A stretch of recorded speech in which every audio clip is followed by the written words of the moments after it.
All right, Reid, here we are. Thank you so Yeah. much for being here. I Hey, appreciate man. it. It's awesome to hang out with you on the podcast.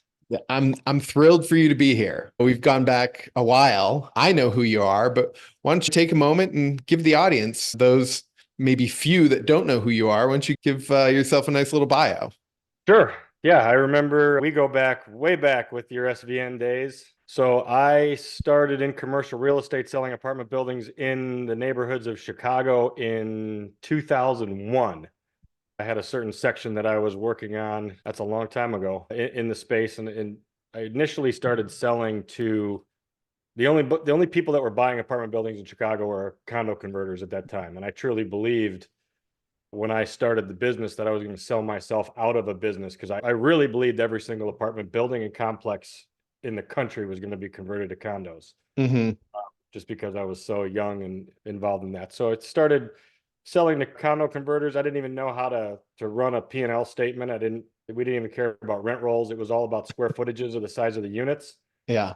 And then when the tides started turning in 2007 was like the last really hot condo market here, I started to figure out that apartment buildings actually cash flowed and you had to understand how to understand that. So I got my CCIM, which we both share that as well. And from there, we had to, I started moving into the suburban markets, working on larger apartment deals. And at that time, I was just part of a small dinosaur boutique firm. And I actually lost a particular deal. It was 100 units. It was 50 units split by the expressway in Northwest Indiana that one of the clients that I had said, I know you track every single apartment building in Illinois and Indiana. Do you know the owner of this? I said, yes, I know the owner of that. And I drove out and met with him and asked him what he wanted. And he told me he wanted 50,000 a door, so $5 million. And I brought him a 4,950,000 offer. And he said that he looked at his management agreement as because he syndicated it. It stated that he had to list it with a nationally recognized firm. From there, I tried to figure out what national firm to get into that I didn't have to change a lot of things, and SVN was one of those firms. So we ended up buying into the franchise in 2008, which was a great year to start doing that. Yeah. So we ramped up with that company with SVN, and in 2013, I became the national council chair for multifamily and we work on deals. My team, particularly here in Illinois, Iowa, a little bit in Indiana, mostly in the Midwest, and then I partner up with a lot of people in the council to work a number of different states around the country. That's where we are today. Yeah. That's awesome. I don't think I've ever heard your full story, so thank you for sharing that. Oh, that's only part of it, man. Yeah. So I'm curious about the condo conversion aspect of the business when you first got started, Sure. especially because like right now it seems you can't build condos. You can't get financing for them, nothing. They're completely No. out of vogue. Yeah. So, Which is interesting because, as you well know, the reason why the metrics in multifamily are so robust, one of the major reasons is there's not a mass exodus like there was in 2008, 9, and 10. Actually, it was more 2006 and 7. If anybody that had a pulse could get a mortgage to leave an apartment to go buy a home they couldn't afford. This is not the instance in this current market that we found ourselves in 2024, I where, think you just posted something, right? About yeah, the mortgage prices versus rental rates, and yes, mortgages are way up it's here and flipped rental rates are completely. here. Yeah, exactly. So it's a lot more costly to own a home right now than it is to rent. And this is even after 3 years of double-digit percentage increases that we've seen in a lot of the markets. But it's still cheaper to rent because of the fact that a lot of the homeowners are sitting with a 30-year fixed 2.7% interest rate they can't get out of. It's like rent control. So they're not leaving their home, they're not putting it on the market. So the inventory is squished down to virtually nothing, which is interesting that you brought up the condos because now would be a fantastic time if a developer were to switch like a rental product over to a condominium product because of the inventory constraints that we have, at least here in Chicago. I don't know what it would be like in a lot of the other markets, but If you put on a condo product right now, as long as it wasn't $1,000 a square foot, you probably could sell out. There's a market for everything, right? True. We're seeing rental rates. I remember somebody, when I first got started here in Cincinnati, somebody was like, rents will never break $1 a foot. Yep. And now we're here in town, like $3 a foot. I was looking at a deal outside of Ann Arbor, and they're performing like $4 a foot. I was like, what? Insane. That's what we called San Francisco prices when we years ago, right? Yeah. Yeah, it's crazy. All right, let's think a little bit more. So you got in, you're afraid you were going to sell everything out, but that actually didn't happen because No. there was not full absorption of the inventory. I'm curious how, actually, let's finish the story and then we can go back and then maybe pick it apart. So Sure. 2013, you became council chair. That's probably about the time you and I probably met in 2011, right? Yeah. I feel like that's right. Yeah.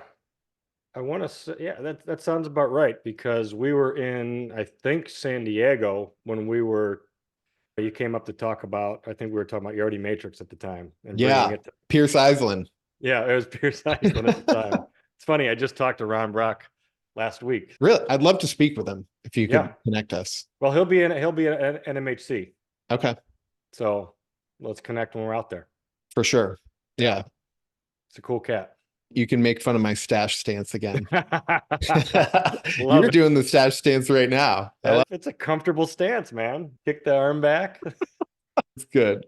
All But right. yeah, so back to the condo craze days, because I don't even remember when you started. I know that you were, I thought you So were I started I got my first license in California in 08. And Okay. I joined SVN like in 2009, I think. Okay. You had missed the condo craze, Yeah, I got to the party right as it was over and the hangover was dying. starting to set in. Yeah. And I was like, hey guys, I'm here. And everyone was like, nah, we're not doing anything. Get out of here, kid. It's like Teen Wolf, the guy that you bring the keg to the party and they're like, put it with a 30 over there. Right. Yeah. Actually, look, I'm talking to a lot of younger brokers in this market. And to me, '08 was a great time to start. Like right now is a great time to start. You don't want to start your career in the middle of a hot market when the seniors in your office or any kind of a mentor is so inundated with deal maintenance, they can't really help you. And Yeah. you're sitting there thinking that you're missing all these deals. This is the best time to get in when it's dead and everybody, there's not a mass exodus of brokers right now, but I'm seeing people leaving. It's a thinning of the herd, which I think is a good thing because I don't know about you, but I feel like the market generally has been over brokered. There's too many people trying to make deals, and it's no doubt. And especially when you get really unsophisticated brokers coming in and valuing prices of deals that you're pitching for, yeah. and then This guy said he could get me, 2 million more than you're saying. Say, okay. How? Show me how. Yeah. And unfortunately, or whatever, that's what we've been doing. That's what we did a lot through 2023 was owners would tell us, this is the price I need. And rather than say, there's no way you're hitting it, we would just say, hey, do you have time to meet? Or if you're in a different state, do you want to get on a Zoom call? Let me show you where your $15 million number hits on the metrics.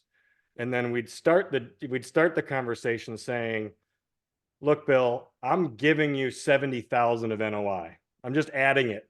Let's just add it on because I don't want to get into an argument about my expenses are higher or my income is lower. I'm giving you 70K. And is this more than your? Yes, it is. And then say, all right, now at 15 million, here your debt service coverage ratio is 0.8 and your cash on cash is 0.66. And then I just sit there. And then I just had one a couple of weeks ago where the guy's looking at it and he's going, nobody's going to pay 15 million. That's right. And then he said they would if interest rates go to 3 or if I can get my NOI up 200. So it's yes. Sure. So, yeah. Then you can play that scenario of what if you did this? What if you did that? But yeah, it's been a challenge. Yeah, no. So I feel like we do the same thing is every set of financials that we get in, we run it through our cash flow analysis to make sure that we're speaking the same language as the prospective client. Are their pricing expectations real? Can we see a path to 15 or 20 or 18, whatever their number is? Like, can we get there? Is there, do you have to grow year one income by 25%, 30%? Yep. Like, can you actually do that? Yeah, it's been a challenge for sure. But I feel if you're consultative, that I don't know, the good guy will win eventually. Maybe not. I, I look, I agree with you. In a rapidly increasing market where the values are increasing because the debt's shrinking or the cost of capital shrinking or whatever it is, where it's rapidly increasing, you can say, hey, to Mr. and Mrs. Seller, look, I don't think your property is worth this amount. If you were trying to get $2 million more, who knows? Who knows? It's a crazy market. Debt's cheap. Let's try. Let's just try. We'll try to put Right. that whisper out there. In a market like this, where we had 11 Fed interest rate hikes and everybody's tightening and pulling back, and deal volume was down last year 63 to 73%, depending on what market you're in. You don't want to, if you overprice it and you miss a 2-month period, you could be out of luck. So it's, if you're looking for that, if you really desire to sell or have to sell or need to sell, you need to make sure you're pricing it at a level that a lender is going to lend on it in this market. And so that this market is, it's almost more important to price things both as a broker to not waste time. Yeah. We wasted time on a couple deals that we listed before all the rate hikes started coming in. And then also as a seller, you don't want to miss that window. You don't want to have a whisper price that's $3 million above what you're willing to take just because you're trying to get that top price or squeeze it out, or another broker told you could hit that. So you could lose out. Back to the condo, if you want to talk about the condo craze. So what you missed out on was the fact that, which helped me, because I had no clue. I didn't have a business background. I didn't have a financial background, but I had it was the coolest thing in the world at the time, which was a laser tape measure. So all the guys that I talked to cared about was how big are the units, and what can I take the 5-room 2-bedroom units and make it a 5-room 3-bedroom unit? Can I take the 4-room 1-bedrooms that have the big dining rooms? Is there a way that I can make that a bedroom? Because my condo price on the back end is higher. So all I would do is I would go into the unit, because most of the time it was a mom and pop owner. Yeah. And a lot of the time they didn't want to notify any of their tenants. They were all so trepidatious Scared. about having somebody know that they were potentially selling because they owned it for 30 years. Right. So I would go into a vacant unit and I would just laser measure. Okay. And then I would draw it out. And in one instance, I'll never forget it. It was on Spalding in Chicago, the street. And we went in and the owner didn't want to show us one unit because it was fully occupied. It was, I don't know if it was like a 12 or I think it was a 12 unit.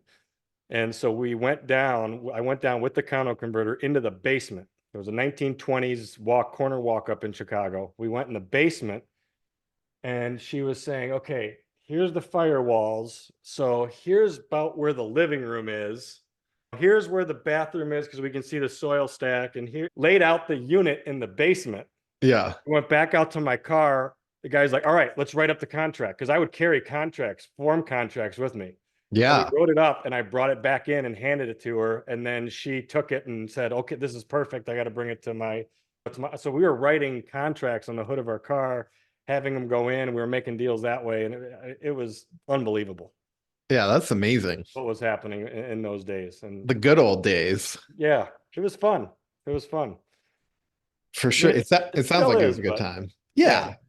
It's a grind sometimes. Yeah. Brokerage is like a fickle mistress. There's just enough to keep you hanging around. That's true. This is as close as I get to a fickle mistress. Me too.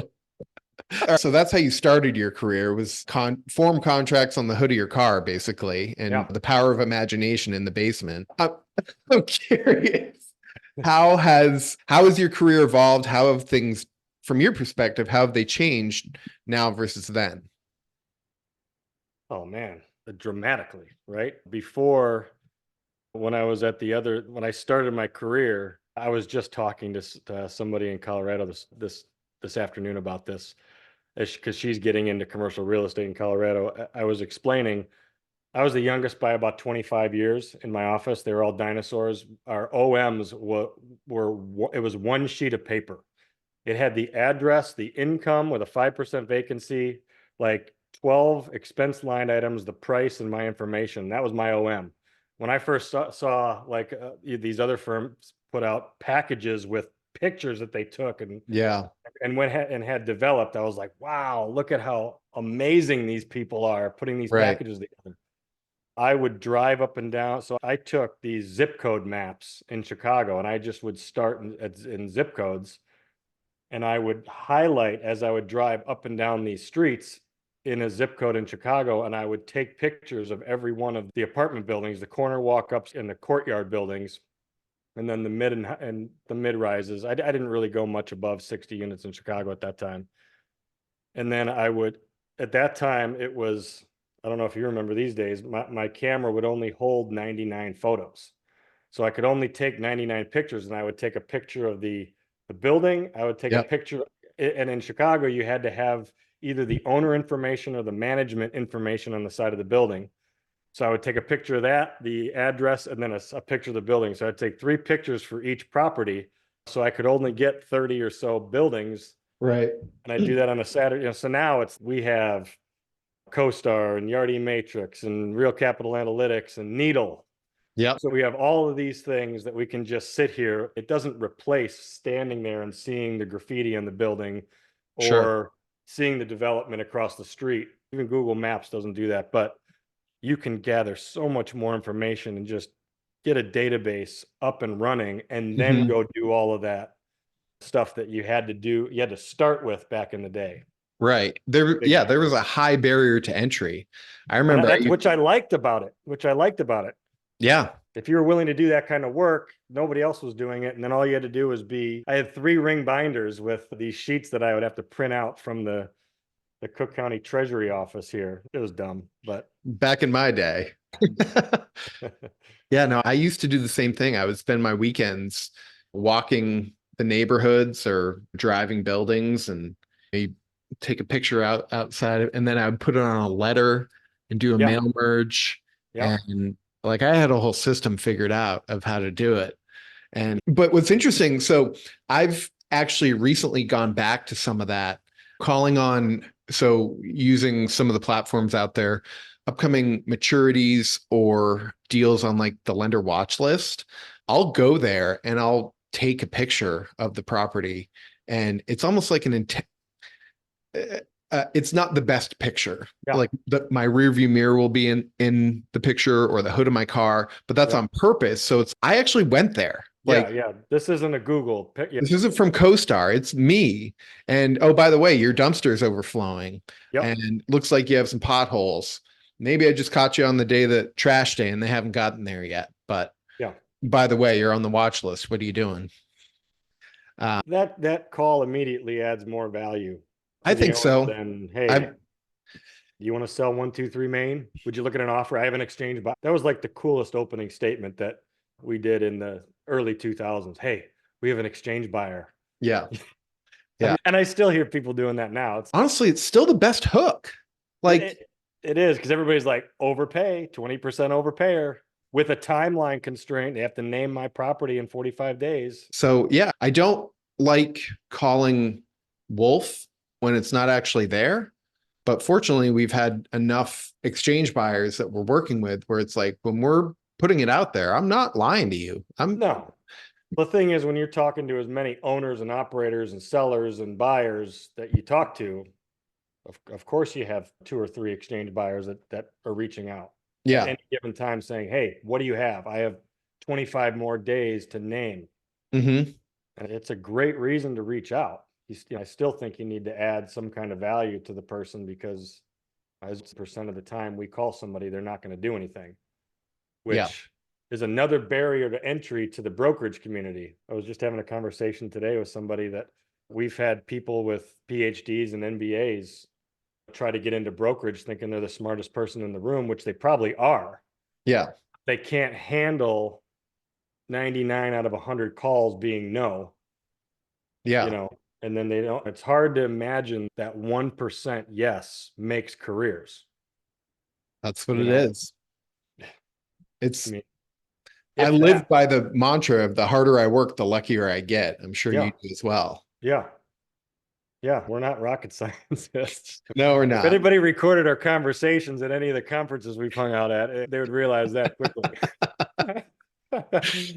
Yeah. Maybe So guys like Bob Knackle, but he's a special sort of guy, I that's guess. true. That's true. Yeah.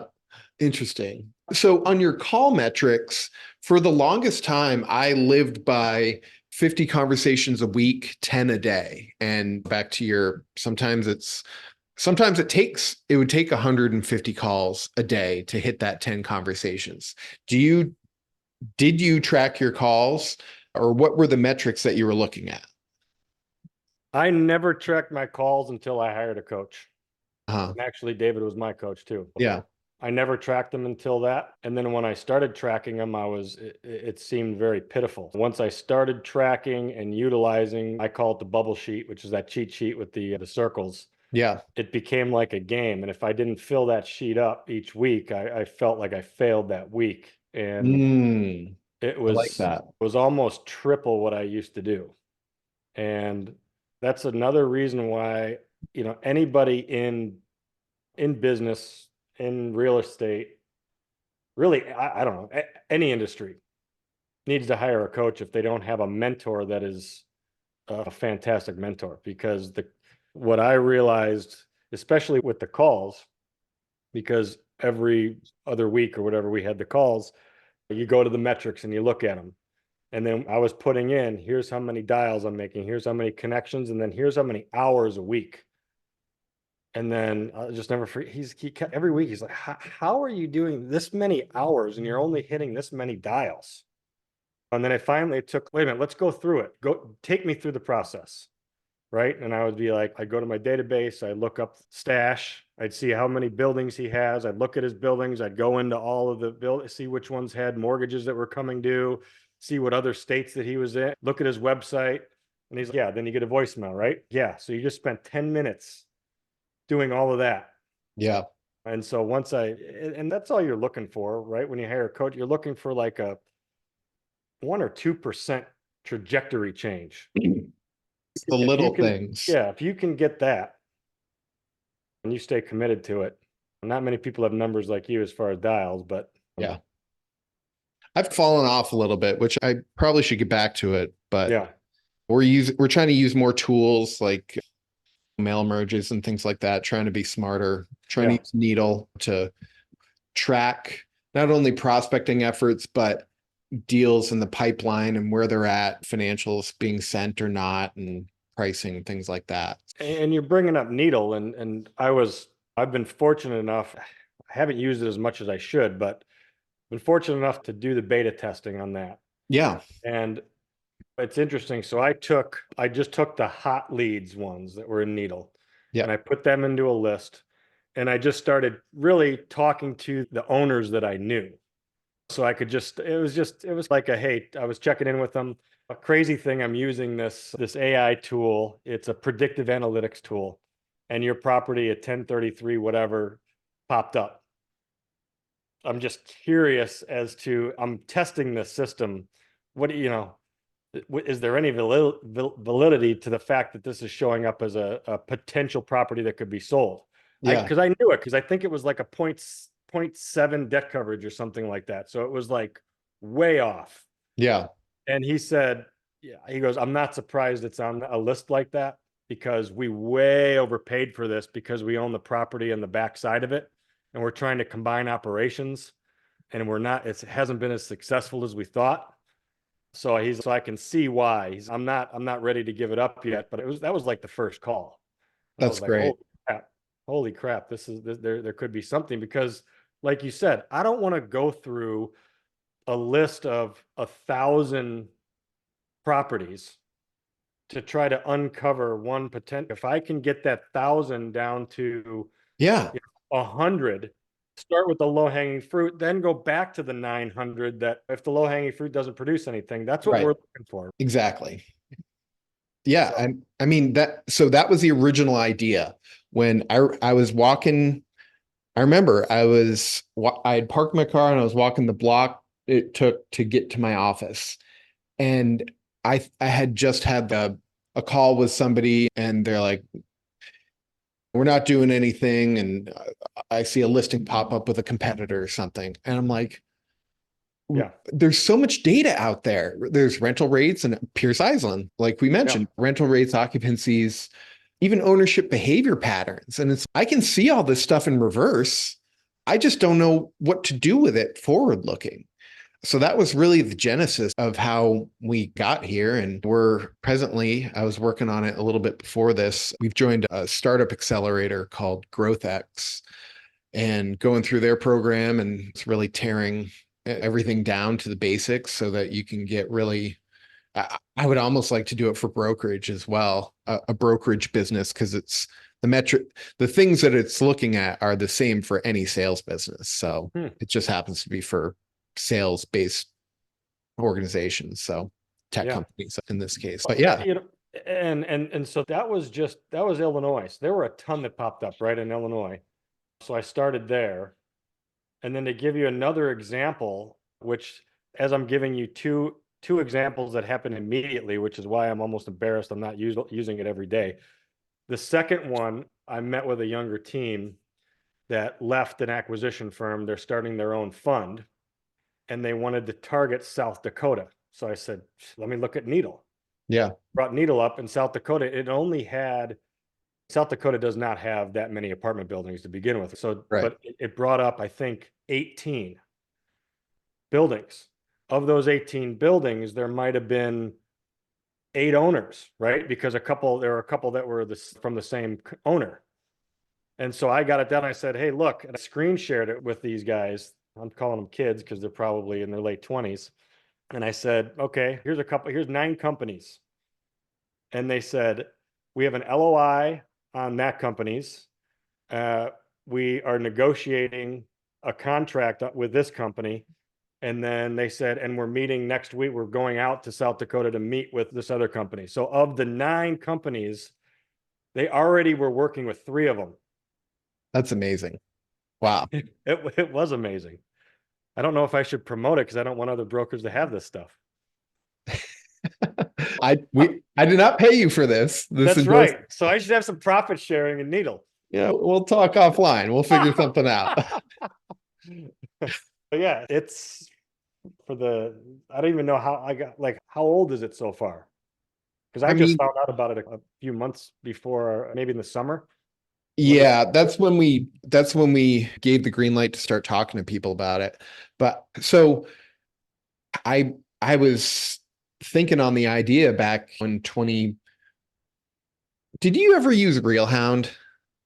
I did not. That was the CRM I used, and I thought it was great, but then they just stopped supporting it. And so like when that started to fall apart, I think that's probably about the time that I was like, man, what if you could do this? And then it took a while because it's been a side hustle for everybody, educate our data scientists. And what we first started doing was spitting out, and I kept it within Capstone, but I had similar experiences. So like we would spit out like 20 leads. And in Cincinnati, I remember I was like, we're listing that one. That one's under contract. That one's listed with a competitor, like Yeah. 7 of the 20. And I was like, oh my God, we're onto something. Yeah. And so once we had that, our initial thought was, and we can still offer this, but we've pivoted.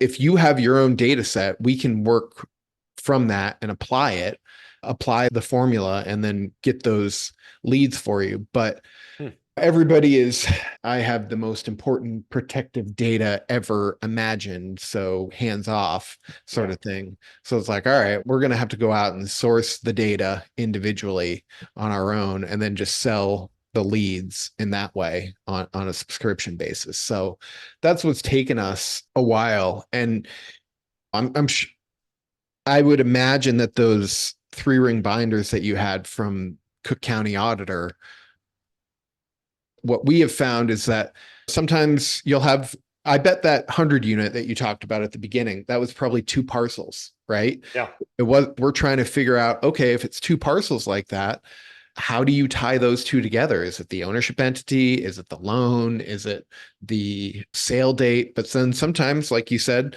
the guy said, oh, we own the one behind it and we're trying to combine operations with it. There's a lot more to it than meets the eye, but Yeah. we're getting there. I think we're on the verge of being able to start actually selling it and monetizing, and I'm excited for that. Yeah. I think you even mentioned some kind of metric when you look back in previous years. Yeah, so on just the very basic algorithm in 2021 we were 40, I think 44% accurate, and then in 2022 we were 47% accurate. So what that means is that if we had 100 property, if we predicted 100 properties, that 44 would have traded. And then the next year, if we predicted 100 properties, if we labeled them hot, for instance, then 47 traded. And there's, You're looking and with predictive analytics, you're looking for, I would imagine if you were anywhere near 20%, people are buying it. because otherwise your choice is, okay, there's 1,000 properties in the market. I got Right. to call every single one of those owners. And the thing is, I'm sure you've experienced this. When you call an owner who owns 20 properties, hey, Jeff, are you selling any of them? No. Hey, Jeff, are you selling Stone Creek? Actually, I might be considering it. Yeah. Right. And it's the same guy. It's a 1% change in your conversation, Yeah. and it's just how you approach them. Yeah, I've been honest with people when I'm testing it as well, when I'm doing my prospecting out of there. Hey, this is a new prospecting system. It has identified whatever property as a potential sale candidate. What are your plans for the property? Yeah. Yeah, it's interesting. I'm curious, how long have you been coaching? I think I'm going on to my third year. How do you like it? I enjoy it. It's interesting because I was also sharing this today on another conversation with somebody that's thinking of getting, they saw that I coach brokers and they said, why should I do this? I was explaining to her that the interesting thing part about it is I was probably like many of the typical, actually, I know a lot of the people I've coached, I was probably typical or worse than the ones I coached, where I was like, I wouldn't time block the time to do the work. So I'm always doing it like the night before or right before the call. And I didn't realize that my coach at the time could see when I submitted it, the link. So I was thinking I was be like, get on the call. No, I sent it in. Like my dog ate the homework, but I found it Yeah. kind of thing. And so I didn't put all my effort into doing it. So and I was always like, I'm going to go back. I'm going to go back and do each module. And really, you never have time to do that. And Yeah. then my coach said, actually, you'd be a good coach for this just from our conversations. And then I knew a couple of the other people at the company, Mike and everybody, and they just said, Hmm. hey, let's do it. It'd be awesome to, you'll learn your craft better once you teach it. Yeah. And there's no doubt. There's no doubt because as I've gone back and taken a dozen people through every one of the modules, I'm like, oh, that's what I was supposed to learn out of this. I finally get it. And so you learn it a lot better. And then the other thing is it turns something on where if you're not doing this stuff that you're coaching these people to do, because they ask you, so how do you do this? Yeah. I realized that early on with my first member coaching them. I was like, I'm going to be asked this. So now so I have to implement the things that I'm coaching, and it just made my practice a lot better. That's So great.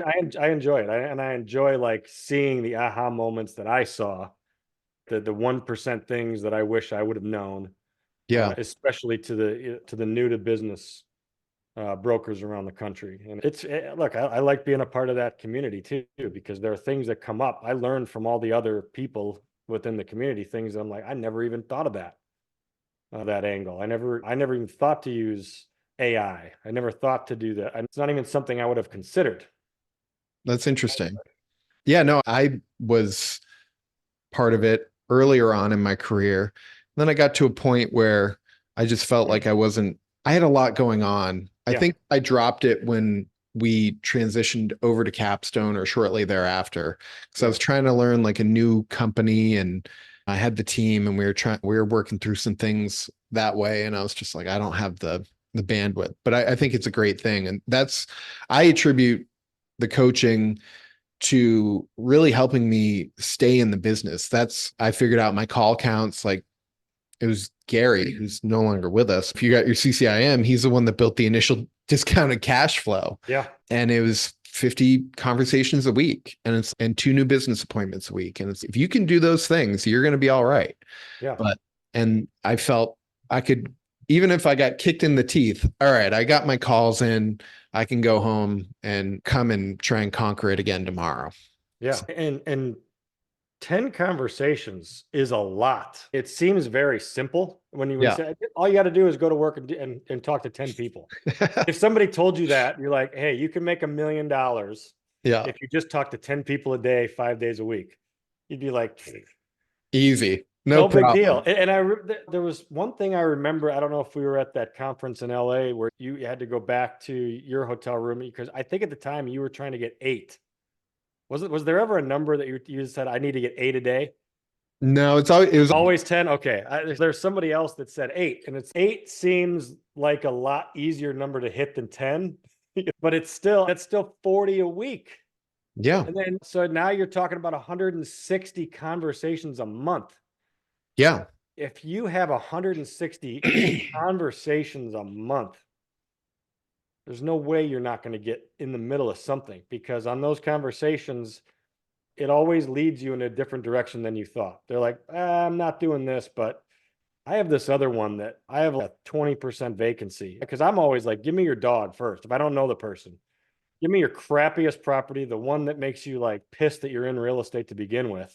Yeah. Let me underwrite it and see what we can do. If all else fails, I can give you information as to what you can do to make it a better, income producing property for you at the very Sure. least. Well, So that's that consultative approach, like we yep. talked about. Yeah. That's interesting. How do you, how have you overcome or have you been able to overcome? Oh, so and so sold it to me. I got to sell it back through them. Is that a burden you face or a Oh, objection? absolutely, absolutely, and it's one that I can appreciate. Yeah. And I'll say, hey, Bill, I can appreciate that because that's all I'm trying to build with all of my clients when I sell them a deal. And then from there, I'm just say, hey, I'm happy to give you a second opinion, knowing that you're going to go with this other person. I'm always happy to be second husband on a real estate transaction. I'm always happy to be second choice for you, because frankly, I'll also look at the age of the person that they're saying, this is my guy or gal as a Yeah. broker. And if we're up in years, I'm like, look, I don't know if he or she is going to be doing this much longer. Let me give you the second opinion until they decide to start buying their own deals, or God forbid something happens to them and they're no longer going to be able to service your needs. Yeah. I'm happy to come in a second. So That's fair. And I switch it to that, but have you won deals that way? yes. That's awesome. Yeah. I Is it? mean, there's a recent deal that we won where we were one of 5 brokerage firms that pitched on it. I used the perfect pitch scenario with them. And then I also used a lot of our data because it was not a stabilized asset. So I used a lot of the data like Yardi Matrix, where they gave us within a 2-mile radius. There's a 1 or 3 mile radius actually around the property, right? Where you utilize the metrics of everybody that's on the Yardi Voyager software, drop it down into here's where 5 or 6 deals right around you are running currently with live data. We utilized that, which was a different thing that nobody else brought to the table. And then Wow. we had also we'd sold them another deal and actually invested with them on another transaction. So we had a little bit of a leg up than the guy that sold them the deal. But yeah, and as far as, yeah, we have been successful in other realms. Because the other thing is, even if somebody is saying, I'm going There was another transaction in Texas that we actually invested with the owner, and he said, I have to give it to this group that gave me the deal. I Hmm. said, no problem, because I knew it was such a hairy, crazy deal. And I also knew who the owner was, that he's not the most easy person to deal with. And I've closed 10 transactions with him, but so I know how he operates. I know he's going to call me at 6:30 on Friday and expect me to answer my phone. Otherwise, I'm going to get 4 different calls, and then they progressively get more aggressive.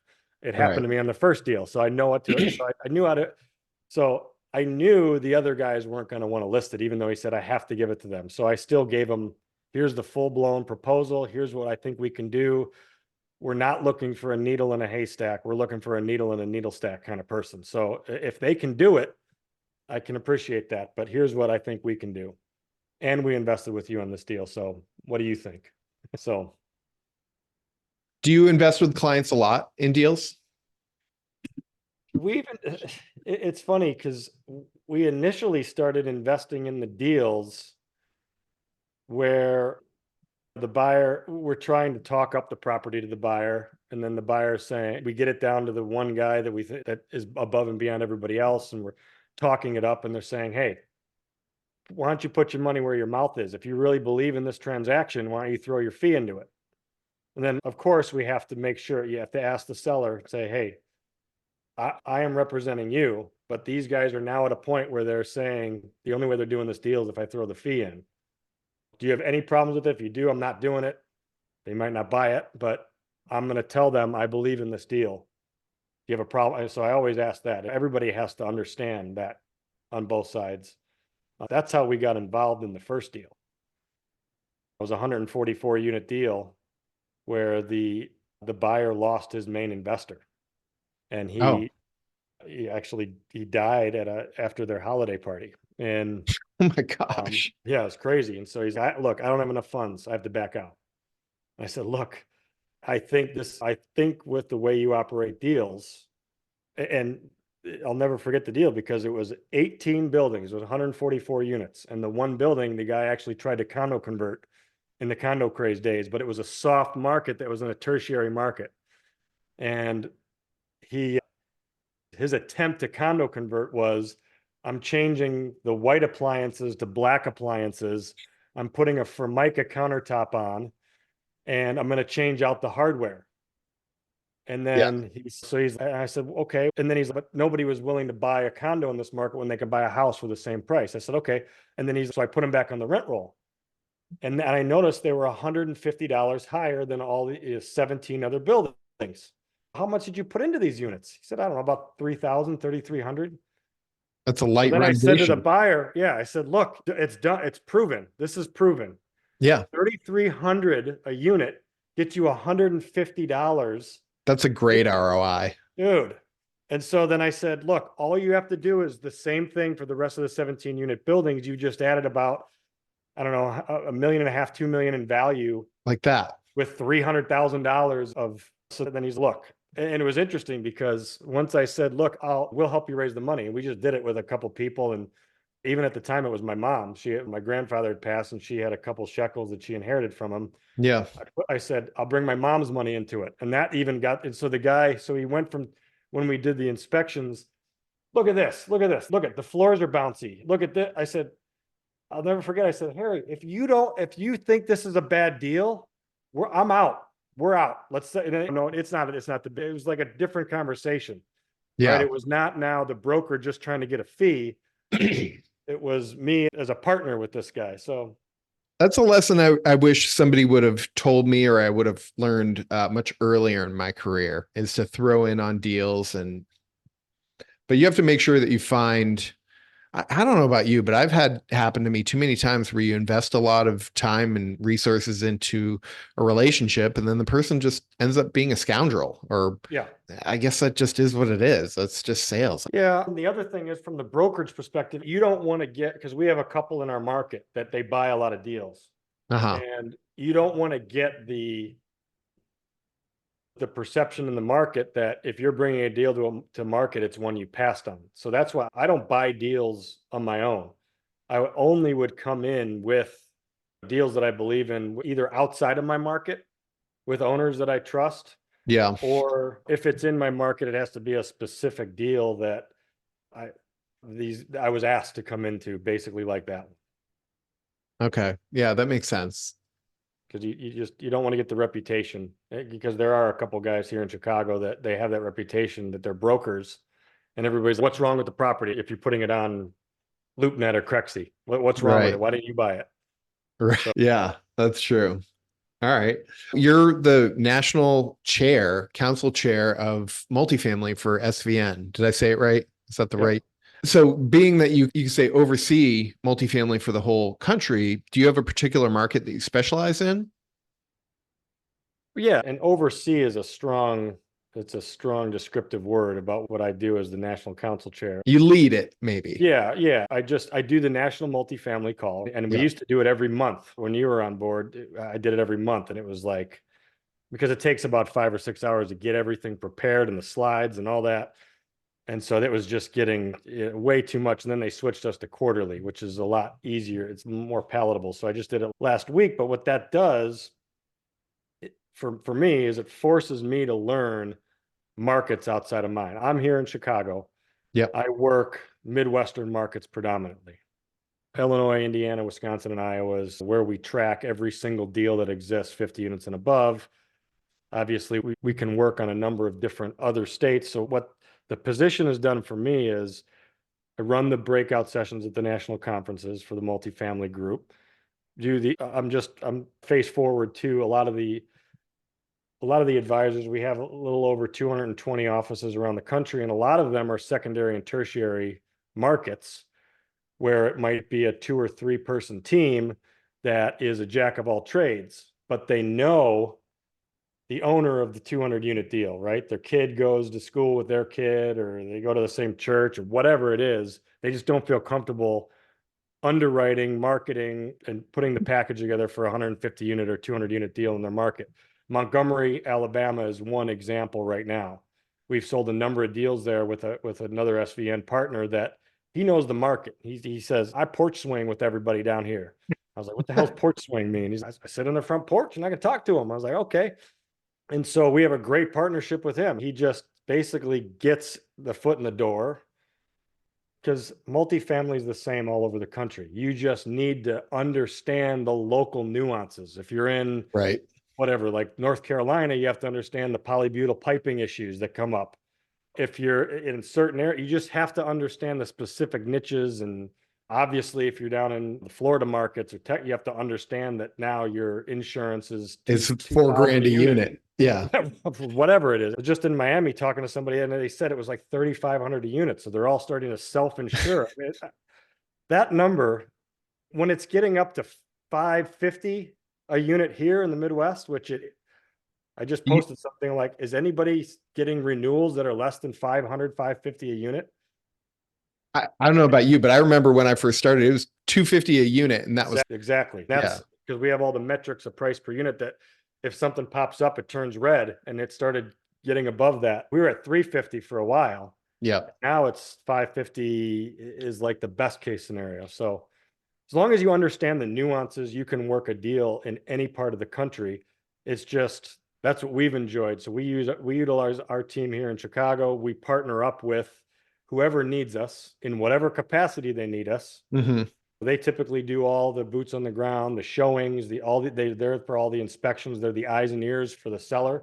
Yep. And then we oftentimes will bring in the buyer, and we'll run the process from a marketing standpoint, underwriting standpoint.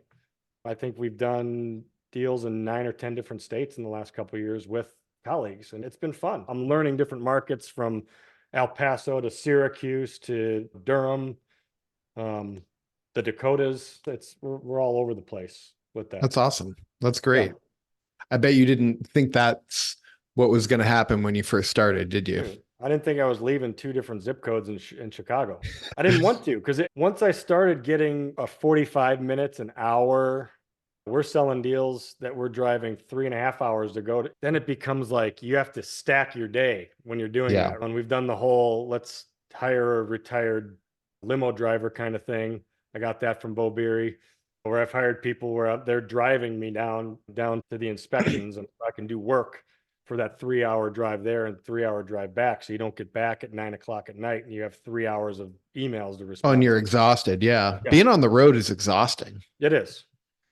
But it's Yeah. it's part of what we do. So that's why I thought this is great. I'm never leaving Chicago. Like the longest drive I'll ever have is to the other side of the city. We were selling in some areas that were very management intense in Chicago, which was interesting because at that time, so I had a black sedan and I always donate to the police memorial fund. So I get the police stickers or like plates. Yeah. I have the trench coat. So most of the time when I'd go into areas that were management intensive areas, they thought I was a police officer. Back then, they actually respected police. Now I wouldn't be trying to look like one going into these markets. Take a different tact. Yeah. I look like an insurance agent. I've done that too. Where there was one deal I'll never forget on the west You have side. a State Farm polo or something? I need to get one of those. I just khaki pants, like Yeah. I'm Jake. I need to do that because there was one deal that I was showing at 11 o'clock in the morning, and there was a whole crew of guys out on the front porch. There were probably eight guys hanging, and they weren't tenants of the building. Yeah. Right. And they weren't Cutco knife salesmen going to that building either. So they were hanging strong. And They were there to work, but not selling knives. Right. They were selling things. It wasn't knives. But I'll never forget, like I'm sitting there, and this was early in my career. And I was like, holy cow, I have a prospective buyer coming to look at this. If they see this going on out in the front, I might as well not be here. So what I did was I had a trench coat. I got out with my camera, my camera that could take 90 pictures or whatever it was. I said, you guys you're free to stay in front of this building. I'm here for insurance purposes. I have to take pictures of the rooftop here from the ground. You're free to stay. When you tell people like that are doing suspect things, they're like, no, man, no, thank you. And they're like covering themselves as they're leaving. So they cleared out, showed the building. As long as you were there. Yeah. Right. So there's all sorts of different fun tactics. That's genius. I've never done that, but I like that. If I ever have to do that, what are you going to say? Can you guys please move off the steps? Yeah, that would work. Yeah. I'm 26 years old, but when you bring that camera out, that helps. That's great. Awesome. Yeah. On that note, how can people get in touch with you if they want to be in touch with you? I'll give you my cell number. I don't know if you put it in the show notes. My cell number is 773-251-7342. You can find me on LinkedIn or Twitter. I'm there daily. Find me. And your hashtag is, what is it? Multifamily Readout. Yeah, that's genius. I love it. There were too many multifamily minutes, so I had to cancel doing those. That's all right. I think it's better this way. All right, cool. Awesome. Reid, thank you so much, my friend, and have a great rest of your day. All right, Stash, you too. Great talking.